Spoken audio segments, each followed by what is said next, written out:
Osho world. यौन चर्चा क्यों? दुर्गंध सुगंध बन सकती है, काम प्रेम बन सकता है। मेरे प्रिय आत्मन, मित्रों ने बहुत से प्रश्न पूछे हैं। सबसे पहले एक मित्र ने पूछा कि मैंने बोलने के लिए सेक्स या काम का विषय क्यों चुना है। इसकी थोड़ी सी कहानी है। एक बड़ा बाज़ार है। उस बड़े बाज़ार को कुछ लोग बम्बई कहते हैं। उस बड़े बाज़ार में एक सभा थी और उस सभा में एक पंडित जी कबीर क्या कहते हैं उस संबंध में बोलते थे। उन्होंने कबीर की क्या पंक्ति कही और उसका अर्थ समझाया।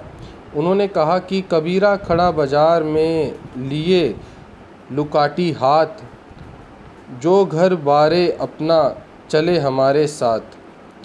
उन्होंने यह कहा कि कबीर बाज़ार में खड़ा था और चिल्लाकर लोगों से कहने लगा कि लकड़ी उठाकर मैं बुलाता हूँ उन्हें, जो अपने घर को जलाने की हिम्मत रखते हो वो हमारे साथ आ जाएं। उस सभा में मैंने देखा कि लोग यह बात सुनकर बहुत खुश हुए। मुझे बड़ी हैरानी हुई। मुझे हैरानी यह हुई कि वे जो लोग खुश हो रहे थे उनमें से कोई भी अपने घर को जलाने को कभी तैयार नहीं था। लेकिन उन्हें प्रसन्न देखकर मैंने समझा कि बेचारा कबीर आज होता तो कितना खुश ना होता। जब 300 साल पहले वह था और किसी बाज़ार में उसने चिल्लाकर कहा होगा तो एक भी आदमी खुश नहीं हुआ होगा। आदमी की जात बड़ी अद्भुत है। जो मर जाते हैं उनकी बातें सुनकर लोग खुश होते हैं और जो जिंदा होते हैं उन्हें मार डालने की धमकी देते हैं। मैंने सोचा आज कबीर होते इस मुंबई के बड़े बाज़ार में तो कितने खुश होते कि लोग कितने प्रसन्न हो रहे हैं। कबीर जी क्या कहते, इसको सुनकर लोग प्रसन्न हो रहे हैं। कबीर जी को सुनकर वे कभी भी प्रसन्न नहीं हुए थे। लेकिन लोगों को प्रसन्न देखकर मुझे ऐसा लगा कि जो लोग अपने घर को जलाने के लिए हिम्मत रखते हैं और खुश होते हैं उनसे आज कुछ दिल की बातें कही जाएं।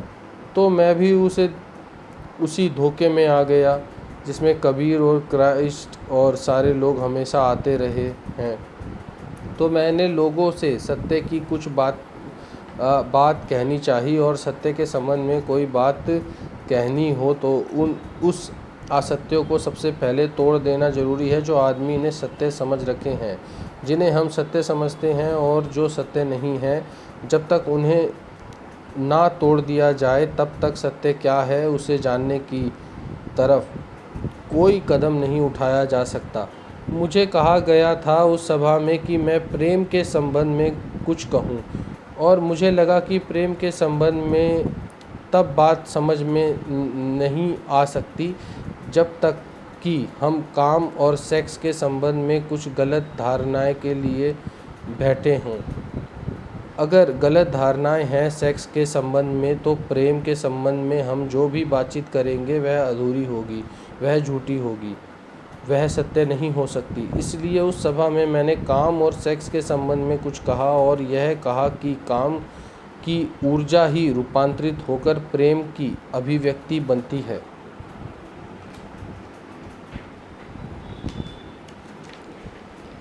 एक आदमी खाद खरीद लाता है गंदी और बदबू से भरी हुई और अपने घर के पास ढेर लगा के सड़क पर से निकलना मुश्किल हो जाएगा, इतनी दुर्गंध वहाँ फैलेगी।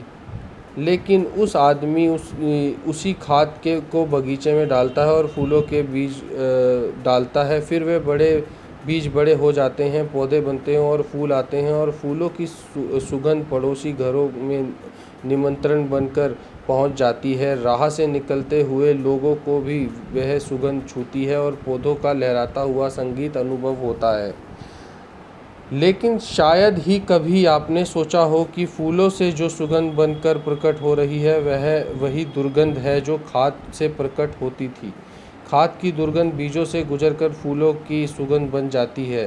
दुर्गंध सुगंध बन सकती है, काम प्रेम बन सकता है, लेकिन जो काम के विरोध में हो जाएगा वह उसे प्रेम कैसे बनाएगा? जो काम का शत्रु हो जाएगा वह उसे कैसे रूपांतरित करेगा?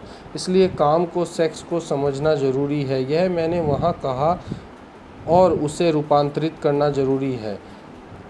मैंने सोचा था कि जो लोग सिर हिलाते थे घर जलाने पर, वह लोग मेरी बात सुनकर बड़े खुश होंगे, लेकिन मुझसे गलती हो गई। जब मैं मंच से उतरा तो उस मंच पर जितने नेता थे, जितने संयोजक थे, वे सब भाग चुके थे। वह मुझे उतरते वक्त मंच पर कोई भी नहीं मिले। वे शायद अपने घर चले गए होंगे, कहीं घर में आग ना लग जाए, उसे बुझाने का इंतज़ाम करने भाग गए थे। मुझे धन्यवाद देने को भी संयोजक वहाँ नहीं थे। जितनी भी सफ़ेद टोपियाँ थीं, जितने भी खादी वाले लोग थे, वे मंच पर कोई भी नहीं थे, वे जा चुके थे। नेता बड़ा कमज़ोर होता है, वह अनुयायियों के पहले भाग जाता है, लेकिन कुछ हिम्मतवर लोग ज़रूर ऊपर आए। कुछ बच्चे आए, कुछ बच्चियां आई, कुछ बूढ़े, कुछ जवान, और उन्होंने मुझसे कहा कि आपने वह बात हमें कही है जो हमें किसी ने कभी नहीं कही, और हमारी आंखें खोल दी। हमें बहुत ही प्रकाश अनुभव हुआ है। तो फिर मैंने सोचा कि उचित होगा कि इस बात को और ठीक से पूरी तरह कहा जाए, इसलिए यह विषय मैंने आज यहाँ चुना। इन 4 दिनों में वह कहानी जो वहाँ अधूरी रह गई थी, उसे पूरा करने का कारण यह था कि लोगों ने मुझे कहा, और वह उन लोगों ने कहा जिनकी जीवन को समझने की हार्दिक चेष्टा है, और उन्होंने चाहा कि मैं पूरी बात कहूँ। एक तो कारण यह था, और दूसरा कारण था कि वे लोग भाग गए थे मंच से। उन्होंने जगह जगह जाकर कहना शुरू कर दिया, मैंने तो ऐसी बातें कही हैं जिनसे धर्म का विनाश हो जाएगा। मैंने तो ऐसी बातें कही हैं जिससे लोग अधार्मिक हो जाएंगे।